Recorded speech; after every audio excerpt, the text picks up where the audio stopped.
என்ன பாப்பா காலையிலே கிளம்பி உட்காந்துருக்கேன். என்னவா மணி என்ன 7:10 7:30 தானே ஆகுது. ஞாயிற்றுக்கிழமை போதுமே இப்படி உட்கார மாட்டியே?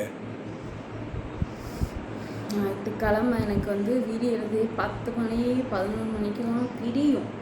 சரியா? இன்னைக்கு வந்து ஒரு ஒரு நல்ல விஷயம், நல்ல ஏதோ ஒரு விசேஷம் வையேன். அதுக்காக 7 மணிக்கு எந்திரிச்சு 7:30 7:15 குளிச்சுட்டு இப்படி சுடிதாரை மாட்டிட்டு வந்து உட்காந்துருக்கேன். ஆனால் நல்லா இன்னும் தூக்கம் வருது எனக்கு. என்னைய போய் இப்படி உட்கார வச்சிட்டீங்களா அப்படின்னு ஒரு மாதிரி கஷ்டமாக இருக்குது. நீ என்ன கிளம்பாமல் இருக்க? நம்ம பொறுமையாக கிளம்ப வந்துருச்சு. என்ன கறி விருந்தா? வெஜ்ஜுக்குதே இப்படி உட்காந்துருக்கேன் நான். அது மணி இன்னும் கரெக்டாக 7:30 ஆகுது. எங்கள் அம்மா சொல்லுவாங்க 7:30ன்னு சொல்லக்கூடாது. யாராச்சும் டைம் கேட்டால் இப்போ வந்து 7:30 ஆகுதுன்னா 7:30 அப்படின்னு சொல்லிட்டு நம்ம சொல்லக்கூடாது. 7:30 இல்லைன்னா இங்கிலீஷில் 7:30 இந்த மாதிரி தான் சொல்லணும். 7:30 அப்படின்றத அந்த இதை சொல்லக்கூடாதுன்னு சொல்லுவாங்க.